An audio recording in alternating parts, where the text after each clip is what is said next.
Let's move into Champions Select for Game 1. CJ Entus versus SK Telecom. Our first match of Champions Spring 2016. So good to be back. It is, and we are playing on patch 5.24. There were some issues with 6.1, so we will not be running it this week, guys. Yep. So last minute decision to swap it back. Yeah, next week we will be on 6.1 here in Korea. Rise and Fiora, first bans, GP, and of course, Faker the only player at the World Championship playing Rise, but he showed why that particular pick is ban-worthy, and of course many more people have taken that pick in the meantime, learned it to the same degree, and are now running it, so no surprise bans so far based on the current meta. Lissandra, very powerful in either mid or top lane. You know, what about those other strong picks that we've been hearing about lately? The Trundle, of course, Misfortune, Ezreal's really back with a blue build again. I mean, do you think we're going to see those for the last two bans? We possibly could. The Ezreal ban is definitely a possibility. It will be MF, actually. Yep. And so, there's the Lulu. Okay, so still some really powerful picks available for both teams. And a Kindred first. Yep. All right, still so very strong in the jungle. Yeah, Kindred, one of the stronger junglers right now. Among other junglers that have been seeing popularity, if you are not familiar with the way pros are playing currently, it has been a lot of Elise. Graves jungle is quite strong right now. So there's a lot of kind of interesting jungle picks bouncing around. We will see a Tahm Kench. Now this could possibly be a top lane Tahm Kench, which has been seeing increased play. Yeah. I wonder. I just want to see some Trundle support, man. I've been playing a little bit lately. It's about as bloodthirsty as you can get. That is my kind of support pick. But just in general right now, we're at a state in the game where tanks are just stupid powerful. Yes, they are. And a lot of the reason behind that is the changes to Last Whisper and the difficulty of killing tanks in the late game once they start getting a lot of HP and armor stats up there. So they have become very potent, and since Trundle can steal a lot of those tank stats. Interestingly, no Mundo pick yet. That's going to be a major power pick on this particular patch. So will Malphite in the top lane, and Sky could be taking over this Twisted Fate, and Alistar, certainly one of the best supports still available. Okay, so TF Alistar will be the picks then for CJ. And SK Telecom thinking about locking in the Trundle and the Zed right away. Faker Zed, of course, legendary. And Zed really isn't in a bad spot right now. No, he's in a fine spot, especially in the mid lane in the TF matchup. You have a lot of 1v1 kill pressure in that particular mid lane scenario. We could see Bengi returning to the Rek'Sai here. Well, his Rek'Sai was truly a force to be reckoned with in Season 5. It looks like he's going to bring it for the first game of 2016 as well. Faker. And, I really wanted to see Faker Zed. How great would it be to see Faker Zed in the first game of the year? It's powerful, but again, especially when you have the Kindred, but the Alistar is not the most appealing target. I haven't been seeing a lot of Yasuo play recently, so it might be a bit of a surprise, but then again, you do have some power with the Wind Wall, and Kassadin, a much more conventional pick. Duke also a very good Kassadin player in the top lane. It is a flex pick at the moment. Yep. Oh, it's going to switch over to Corki, and that could be mid or ADC, couldn't it? It's going to be a mid lane Corki. This is another thing that's been taking a lot of priority, especially with Tahm Kench. What you do is you play double AD carry compositions, and you play Tahm Kench in the top lane. So basically it becomes almost impossible to kill their carries. And so I assume we're going to be saving a support pick for last here from SKT. Yeah, I suppose it could still be the Tahm Kench for support. I think it's going to be a Trundle last pick, just because you have so much zoning potential with the Pillar and also great Siege with 280 carries that way. For CJ, Gnar definitely an option. They're going to be looking for a pretty tanky front line. You need a tanky top laner generally when you play with Kindred, because she really changes the way that you draft, because you do have an 80 carry coming out of the jungle, so you need something that's a little bit more stout in your front line. Really? They will be setting it up with Maokai and Ashe. Ashe, okay. The Maokai, not too surprising, I suppose, but the Ashe pick is a little bit interesting. Well, this is a pick comp, Dilla, and what you can do is you have two global forms of initiation with hard CC in terms of Ashe's arrow and TF's ult with a gold card. So this is going to be very powerful at taking out single targets and getting into the back line of this double AD carry composition. It should be a Trundle lock here. Yes. Bring on the Trundle support. I want to see some trolling. But especially with the Maokai pick. It makes that Trundle selection even more attractive. Well, yeah, I mean, you've got Maokai, Alistar on the other side to grab those stats from with the Trundle ult. Thinking about the Thresh. Wolf's a great Thresh player, of course. We haven't seen him play Trundle yet. Thresh would offer a little bit more disengage against the strong engage of CJ, so that could be a major reason. Will be actually the Thresh locked in. I'm a bit surprised. But oh, I'm a bit sad. I'm just kind of sad. That's the only thing that's making me sad right now. Otherwise, I'm really happy that we're doing Champions again. So there's our lineups, and I've got a question for you. One of the strengths of Tahm Kench, right, is to be able to grab the jungler and then show up anywhere on the map with the ultimate. Yeah, with Rek'Sai, isn't that a little bit redundant? Because Rek'Sai can already have that mobility to a certain extent? Well, still, you've got double globals coming in, right? So that's going to be very powerful. We have 2 teleports. Of course, Sky going to be playing the teleport TF. And so it's going to be a lot of map movement here. Should be a very dynamic game. I would expect there to be quite a few kills in this one. Oh, I hope so, man. Seems like in general we're just seeing a lot more kills in League, and that makes Doa happy. Shorter games, more kills. That is the name of this new season for sure. Well, there's our final lineup. Zuntara on that Maokai, Bubbling on Kindred, Sky on TF, Kramer on that Ashe, Madlife on Alistar. I don't know if I'm going to get through all these names before the game starts. Duke on Tahm Kench, Bengi on Rek'Sai, Corki, played by Faker Bang, playing Kalista, and Wolf on his classic Thresh. There we go. I got through it. You did. I got through it, guys. Great work. And it's time. Game number 1 of Champion Spring. CJ Entus versus SK Telecom. CJ's new squad, new coaches against the World Championships. It really does seem like a David versus Goliath matchup in our first series of the year. But we've been surprised before. I just don't think it's going to happen this time. Let's get into it. Yep, time to get into game number 1, guys. Let's do it.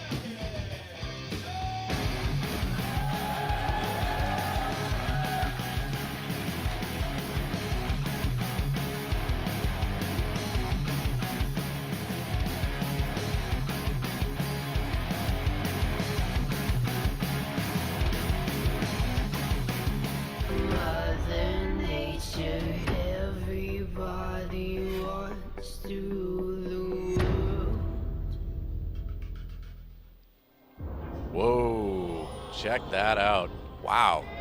Well, welcome to Summoner's Rift, guys, for our first game of 2016 here at OGN Champions in Korea, Doha and Monte Cristo. So happy to be back with you guys for another great year of League of Legends, and it will be great as we see SK Telecom's own Faker fresh off the win at Worlds Season 5 in Berlin. And the loss to ESC Ever in the Kespa Cup. Yeah, we don't need to talk about that, though. We'll just move on. That's okay. Yeah, what were you saying? Oh, yeah, that's right. So Corki in the mid lane. That's interesting. Let's talk about that instead of SK Telecom. Yeah, extremely strong poke. I'm not sure that Corki would have been the best choice here combined with Kalista. Obviously, you do have strong initiation with the Thresh combo with the Kalista, but in any case, less mobility, less poke, less siege potential, but still very strong. And Duke going to be playing that top lane Tahm Kench, something that I've seen him playing in solo queue for quite some time. Yep, Kramer. What's the deal with AD carries? Yeah, he didn't have a very good Worlds performance, actually. He looked like he was having a lot of trouble communicating with his team. Obviously, Korean to Chinese communication issue could have been rearing its head right there, but he did get replaced by NL after a time in the World Championship, but just looked a little bit uncomfortable. So we'll see how he performs now back on a wholly Korean lineup. So that's poke damage there. The wholly Korean lineup. You sure? It is CJ. Well, I guess they do have Madlife. Yes, so they do have Madlife. God, what are you talking about? All right, it is a wholly Korean lineup. All right, I agree. You won me over. Yeah, NL had some words for the Korean commentators in our information. He said, "You guys keep," Kramer. He said, "You guys keep comparing me to NL. You've done it many times, and I'm very sad. Please be nice to me now." I'm reading this from our info sheet here in front of me. Doesn't want to be compared to NL, so don't you do it. I'll be watching you, Monty. We'll just compare him to Space then. Oh, well, how about Wound? You have to go one? through your CJ 80 carries. Yeah. Madlife has arguably never truly had a great AD carry to lane with here in Champions. A lot of people saying that Ghost is really going to be something special, and like BDD, he will be turning 17 and therefore eligible to play at the professional level in March, a little bit later in BDD, but should be very interesting to see how that goes. Kramer having a tough time CSing here early on, Bang and Wolf. Really tough, yeah. A lot of pressure coming in from SKT's bot lane, but Bang's Kalista, if you talk about power picks, this was one of the champions that he would just simply win on every single time. So to give that to him right away, you're not exactly putting yourself in an easy spot, are you? No, definitely a comfort pick for him. I believe this is going to be Faker's first game on Corki, too. So, but this is, guys, this is when we enter the new season of League of Legends, this kind of composition that SKT is running is going to be quite popular. Just because Tahm Kench is virtually unkillable when he actually gets items in that top lane, and therefore you can protect some damage dealers very, very well. But again, I like what CJ's doing with their long-range engage. They do have a lot of single-target crowd control with Ashe and TF and Maokai. Also very easy ganks on the top side. So Tahm Kench, Duke, going to have to play very conservatively here if he wants to avoid getting teleported on and killed by the Maokai Kindred and TF combination. Yeah, corrupting potions for Faker and Duke in their lanes. Oh, maybe a gank attempt coming in. Yeah, that's going to be Faker from bubbling. Yeah, it doesn't exactly work out. But what do you think about corrupting potion right now? I mean, it's just a strong laning tool early on, so definitely a good pickup. We'll see it quite a bit in the mid and top lane. Pretty common stuff, especially for champions that have a bit longer range and have some poke potential there to continuously put down the damage. Tara, Sky though, just a bunch of Doran's rings. Faker, whoa, Wolf, able to grab Kramer, do a lot of damage there. Not too bad. Of course they do have that sustain from Alistar, so it's going to be something that's mitigated, but Kramer's still pretty far behind in CS for this point in the game. And Tara going for a double Doran's ring build, so really trying to pack a punch here early against the potion that Duke has picked up. Is getting a pretty healthy CS advantage. Bubbling going to get caught out here, actually. He's going to get collapsed on. He should not be there. Yeah, this is super dangerous. Bubbling trying to make it back to the Dragon Pit. Maybe get over the wall. There's the flash. He's going to hop over the wall, but at least they burned a summoner spell there. Meanwhile, a bit of a duel with the Dry Brush. Wolf trying to chase down Kramer. They're going to get pulled in. Kramer in a lot of trouble, and it's going to be first blood going over to Bengi. Yeah, a solid long-time jungler picking up the first kill of 2016. Yeah, Bubbling, he's an amateur jungler. He played a little bit on Winners. He was on Anarchy, the team that is now Africa Freaks before Lyra joined. And that's a very amateur pathing mistake right there. So he was trying to get into the river, but Faker and the bot lane of SKT both had their lanes pushed up. Meanwhile, Sky wasn't 6, and they didn't have really any vision in there. So if you try and make a play on that situation, the collapse just comes so fast. It forced Madlife and Kramer into the Tri-Brush, and then pretty easy kill, nice Lantern gank there. Oh, here we go again, Faker. Just going ahead, Valkyrieing away. Yeah, good luck ganking mid lane, Corky. That might not be too easy. Faker having no issues at all staying alive. Yeah, especially because Faker's running Cleanse this game. He sees all that crowd control coming through, so even if you hit a gold card, it's not going to do much, and the jungler doesn't have flash. So Bubbling having some, I think, decision-making issues early on in this game. But again, it's a very young player, so we'll see how he does. I mean, like you mentioned earlier, it's really a rebuilding year for CJ. I mean, they had to make a lot of big changes.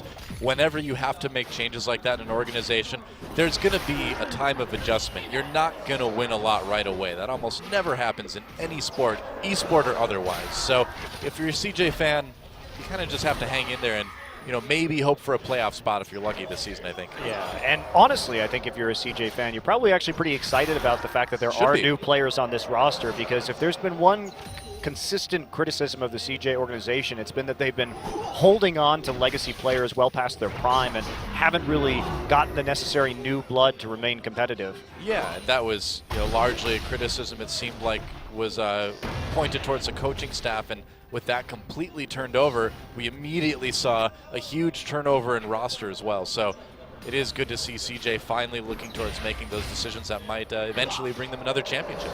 Yeah. It's been a while. It's been a very long time, but yeah, for an organization that was so powerful early on in their League of Legends careers or legacy.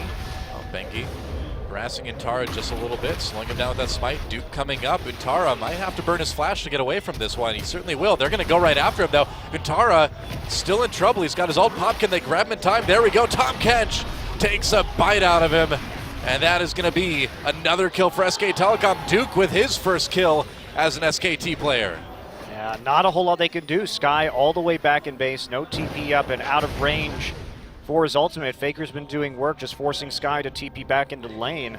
And so really just a whole hell of a lot of global map control and pressure from SK Telecom right now. Bubbly taking this time to at least try and push into the enemy jungle. He's going to run into Faker, though. Yeah, able to do some damage. Faker has to be careful. Whoa, never mind. Bubbling has to be careful. That was a lot of burst damage coming out of that Corki. Yeah. Got that Sheen proc. Man. That Sheen's going to be doing some work early on. No so. kidding. All that Charlie Sheen, because it's winning. Bengi forcing the flash out of Sky. Well played, sir. I didn't expect that one.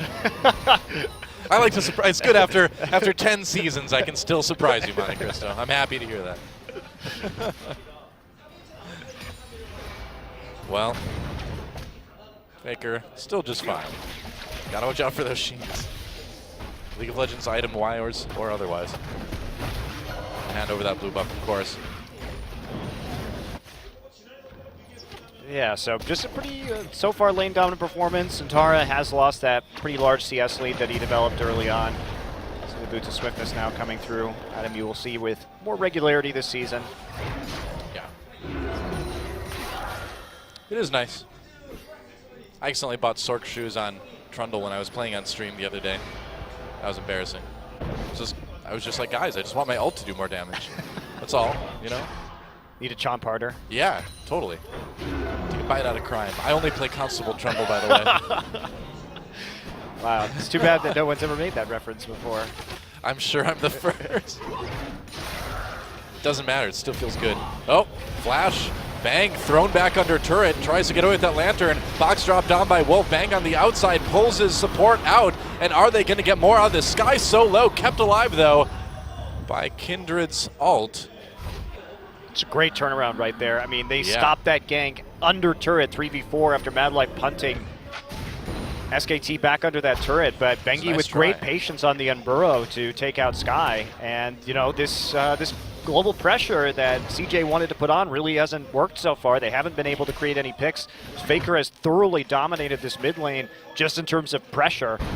And we see Sky right now take a few hits onto his turret, going for that Rod of Ages. Pretty standard now. Rod into Abyssal Scepter is what you're going to see on a lot of these mages. Yep. Themes not particularly great these days. Faker here is doing more work, slowly chipping away that turret. And this is what Faker does, just whittles away the mid lane and then takes over the game. Yeah. You know, we've talked over and over again about Twisted Fate ultimates, right? You really need to get something going out of the first or second. First one didn't work out at all for Sky. You know, so if they can shut this TF down, especially if they can kill that first turret, it's going to go a long way in securing this game for SK Telecom. They're already just taking control of the map. Yeah, they are, especially that bottom side jungle, considering that's where they're strong on the map right now. And Tom Kench does have some wave clear issues, so it's less reliable to invade that side of the jungle. Meanwhile, you see Bang right here just working his way up. So one thing that I thought was interesting as we see Corki pick up his payload is Dragon doesn't seem to be as much of a priority now as it was in Season 5. Yeah, a lot of, I mean, first Dragon buff is still a really big priority just because you do get the % damage increase. But, here we Sky. go. Yeah, Sky could be in a little bit of trouble. Caught out, no flash. Are they going to kill him under turret? Looks like they're going to be close. Faker with the final rocket. And the final hit he needs to pick up that kill. You have to be so careful when Corki comes back to lane, because if there's a jungler there like that, he can just ambush you from beyond your screen of vision, basically. So you have to play very cautiously whenever Corki comes back in the map with that payload, and that's the reason why right there they made it look quite easy. I mean, SK Telecom making this game look quite easy.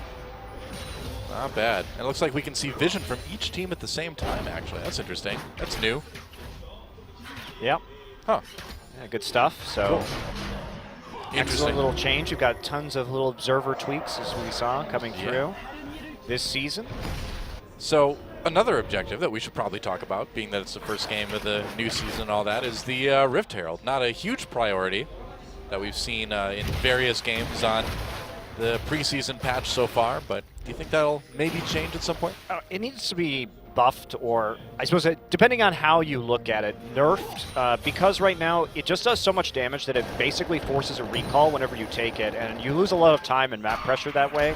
So I don't think we're going to see much emphasis on the Rift Herald. And to go back to the Dragon issue too, a lot of games just simply aren't lasting long enough these days to justify a lot of emphasis on Dragon control. Just because you're not going to get 5 stacks. The game will likely end before that occurs. So first Dragon is very important, no matter when you get it, just to get that single stack up. And then it's mostly basically a turret pressure game at this point in time.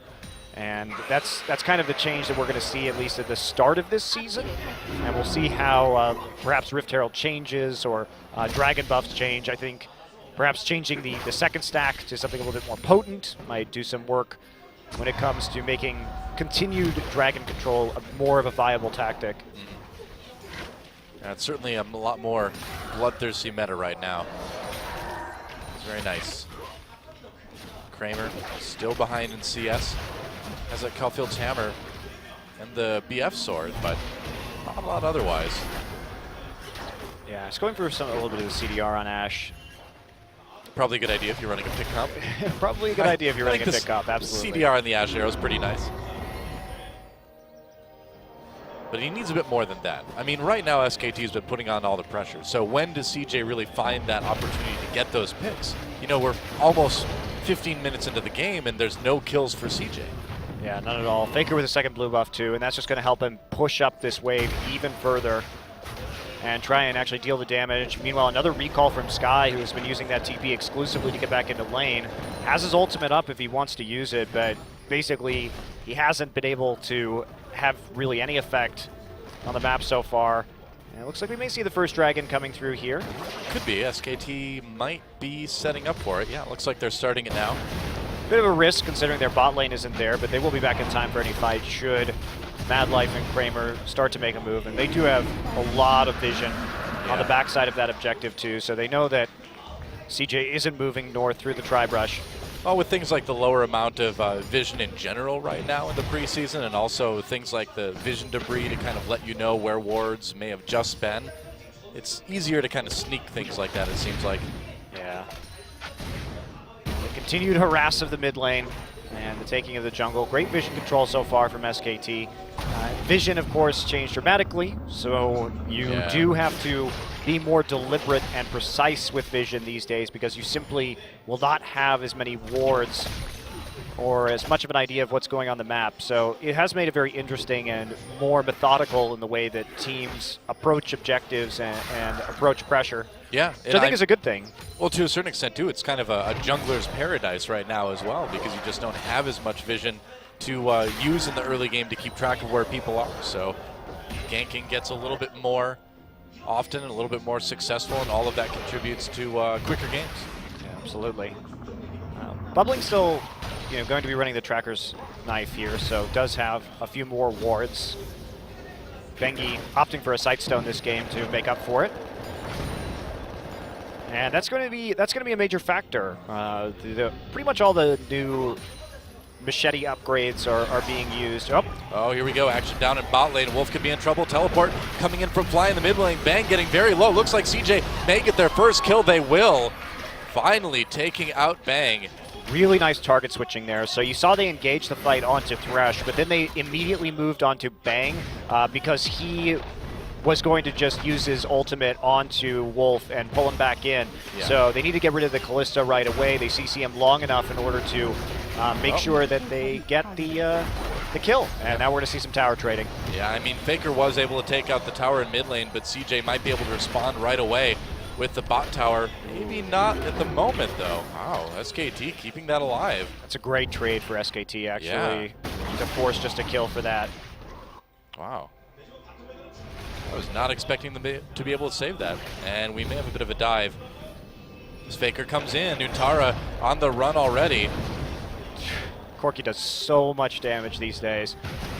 He really does. Has that Trinity Force, has those Sork shoes, and that's going to be another turret for SK Telecom, most likely.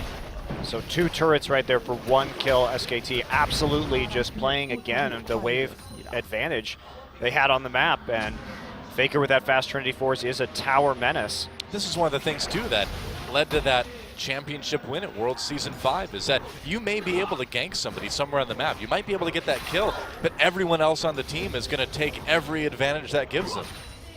Yeah, and bubbling really has been essentially a non-factor this game. Yeah. To get the 1 assist, but he just hasn't been in the right place at the right time. Bengi has been reading him like a book, and now package going to be here, and that is a long way. Bengi already set up. Oh boy, Sky just going way too far up in lane without the vision to keep him safe, and Faker and Bengi pick up a pretty easy one. That did not look difficult at all. Wolf pulled in to keep him away from the gank down in bot lane. Bubbling tried to make a play there, but like you said, Bubbling just not really able to make anything happen this game. Definitely a silence of the lambs situation. It is definitely a silence. It's not doing a whole lot. It puts the potion on its skin. Yeah, or it gets the ward again. Oh, Faker could be in a little bit of trouble here. Madlife with the pulverize for the knockup. Bengi coming down to save his teammates. They're going to pull Madlife into the box. Who caught who now? Ash is still trying to do damage from the outside. Untara comes down with the TP to try to make a difference. Low health members everywhere, but so far no deaths until right about now. Untara goes down. Duke with a kill there. Bubbling jumps in to try to help. Lamb's Respite keeping people alive for the moment, but it doesn't stop Faker from picking up another one. Now Kramer on the run. He needs a door to go through really fast or something, but he has nothing. Another kill for SKT, and that is going to be a near ace. It is an ace as they catch Sky. SKT, what can you say? I mean, just as dominating as ever. That was very well executed, Wow. just coming through. Duke, actually, we talked about his teleport usage, but he shows up at the right time and tangles up their backline, so they can't really engage on that fight. Meanwhile, just great kiting from Faker, using both of his summoners to get out of a Maokai route. Let's take a look at this. Faker playing very aggressively onto Madlife right there, and then just taking the Lantern out. Maokai's going to come in, and we will see Faker here. So it's a nice TP actually from Untara, but it'll just be root straight into Cleanse Flash instantly. And take a look at Duke right here, just coming back onto Madlife, and there's not really much that they could do. Untara, the first target. Wow. And we just see the Kindred ult coming down, but it's not going to do a whole lot. As the heal pops in at the end, Faker just saves his burst damage to deal with Kindred as soon as the ult is up. So very impressive by SKT, and they take a 7,000 gold lead here at 20 minutes. Yeah, you have to imagine that it's not going to take too much longer for SK Telecom to finish this one off. Yeah, Baron's up right now. They have Corki and Callista to take Baron. Oh boy, Madlife trying to escape here, but Faker's still there doing a lot of damage. There's a flash, but it's not going to save the Battle Cow. It's taken out. And SKT, I believe they stole away the blue buff too. I don't think anyone got that. Yeah, it's going to be a Baron. Baron, yeah. Madlife didn't actually use his ultimate right there for some reason. Huh. I'm a bit surprised by that, because if he dies, then the Baron is definitely going to be incoming with the Callista securing the damage that they have. Right. Well, CJ wants to try to stop it. Sky coming in. There's an arrow onto Bengi. Not the person they wanted to land that on. Bubbling on the run right away. Untara comes in to try to break up the backline. Sky with another gold card over onto Bengi. But SKT just taking apart this fight so easily. Backing off that Baron, not having any trouble at all, shifting focus to winning this team fight. Yeah, CJ actually only lost one member for stopping that Baron, and they're going to get a tower off of it. So that was actually a pretty successful fight for CJ as far as staying in this game goes. Might have bought them just a little bit of time, and now Faker's not going to have that same pressure in the mid lane that he had before. So if they can transition this into a dragon immediately, they may be looking at some strong plays. But here we go. That is going to be sensed out by the crab there. Yeah, well, it looks like Tom Kench coming in right away. Duke just coming in by himself. Dragon very low. SKT gets basically a free dragon. Oops. Well, what can you do, really? I think they had to go for it, see if they could get it, and try and take some form of advantage. So I don't think you can really blame CJ for that one. You see Duke right now just building a ridiculous amount of defensive stats, and unfortunately for CJ, they don't really have a lot of damage. I mean, Sky is still going to be stacking up that Rod of Ages, not fully there yet, and meanwhile this Ashe not going to be doing a lot with only a completed Essence Reaver right now, so there's really no way for them to kill Tom Kench. It's not looking good for CJ, quite obviously. Not really. I have to say, so far in this first game, Duke seems to be fitting in pretty well on SKT. Yeah, I'm surprised. He really is coordinating well with his teammates. Looks a bit more comfortable, at least in this game, than he did on Najin. Only his first game of the season, though. That's very true. We have not the biggest sample size in less than one game. I think 20 minutes is enough to make our judgments about Duke on SKT, It's Doa. enough for most people on Reddit, probably. So why not us too, you know? SKT invading the enemy jungle. Sky, wow, nearly going down right there. But it's enough that SKT should be able to take this turret. Bengi, very aggressive with that Rek'Sai. And I don't think there's going to be a lot stopping SK Telecom from taking this turret. CJ may want to try it. I guess they do. End up pushing SKT away for the moment. Sky has his ult. SKT needs to be a little bit careful about where everyone is right now, but you know, to be fair, Duke can just come in whenever he wants. Yeah, has his ult, has his TP up, so there's not a whole lot they can do. Duke continuing his very slow Sunfire Cape split push here. Does drive some minions in the turret. Bengi. Wow, Bengi going really deep. Finds 3 members of CJ. That may be in a little bit of a hard time for him. Whoa, gets knocked back by Madlife. Bengi flashing, trying to get to that lantern. Doesn't make it in time. Wolf drops a wall anyway. Bengi lives through it for the moment. Duke getting in the back lines. This Tom Kench is so tanky. Sky on the run there. Maokai turns right around. Wolf in the middle of it all. In a lot of trouble. Kept alive by the Lambs despite for the moment. Flashes at the last second as Faker takes down Madlife. And Tara the next to fall. And SKT turns it into a team fight win. A double kill for Duke. And a nice rocket at the end to complete the ace. And Faker there just using the package, coming right over the top of that team fight and delivering the Valk. And that did a lot of damage, and then just poking from the outside. Now SKT going to take a look at this Baron right now while they push the mid lane. Looks like they're only going to need a few members to go ahead and take the Baron, maximizing their gains with this mid lane turret kill as well. With all the brawling that we've seen between these teams, I'm amazed that CJ has only come away with it with 1 kill. That is insane. SKT, though, going to come away with another huge teamfight win and a Baron. And will this be enough to close it out? Let's watch that fight again. This just shows how tanky you can get these days, even on a jungler. So Madlife's actually going to do a good job of blocking the lantern grab right here. He's going to stand right on top of it so Bengi can't get to it. Instead knocks up Madlife and nearly dies, but they can't quite get the kill. Now watch Faker here with the package coming over from right to left of your screen. And right over the top, beautiful in the choke point right there, getting an entire over the hallway and then just shooting some phosphorus bombs and rockets right into the mix. And at the end, saving Wolf right there, taking out Madlife, and then coming over. Kramer with 0 mana, so he's really not a threat. Jeez, look at those crits. Yeah, Essence Reaver's pretty strong. Yes, strong in the hands of Faker, not so much in the hands of Kramer at the moment. Of course, and Essence Reaver, such a strong item on a lot of these more spellcasting AD carries like Ashe or Porky or Ezreal these days, just because you do get quite a bit of mana back whenever you get that critical strike. So you definitely need that with a champion like Corki. SKT moving in to the bot lane right now, looking to take their first inhibitor of the game. They do still have Duke pushing in top lane for them. This guy actually just going to recall and give up that turret. Duke there. Oh, arrow comes down. They're going to try to make a play for it. Madlife trying to get closer to Faker. Headbutt pulverize. Faker still in a bit of trouble. Bubbling, though. Low, there's a Lambs Respite going down. Kramer firing from the outside of the fight. Faker back in a safe position. And this is going to be SKT. Yet again, how far will they dive? Enough to kill Madlife at least. And now just taking out that turret. It's what they came for anyway. They don't need a bunch of kills. They need objectives now. SKT. Not quite enough for the inhibitor yet. Okay, they'll get it. Yeah, turn around right after Too that. scary. Yep. Yeah, Duke's going to regain a little bit of his health that he lost while he was going for We're the still turret going tank. Yeah, let's push it out. They're not going to go any further There than we this. go. Time to back off, for sure. Right. Well, that's what you call a successful push. That is what you call a successful push, and should be pretty easy. 17-1 in terms of the kills for SK Telecom. And this has been pretty damn convincing, Doa. I would say so. 7-1 in terms of turrets as well. 2 dragons to 0. And Baron basically, on top of it all. we're 1 kill and 1 turret away from this being a perfect game for SKT. Yeah. That's very close. very close. I mean, it really says a lot about both teams, right? It says that this is still the World Championship SK Telecom team, even if they do have a new top laner. It says this is indeed going to be a rebuilding year for CJ, you know? It really is sort of what you'd expect, looking at this matchup on paper coming into it today. Absolutely.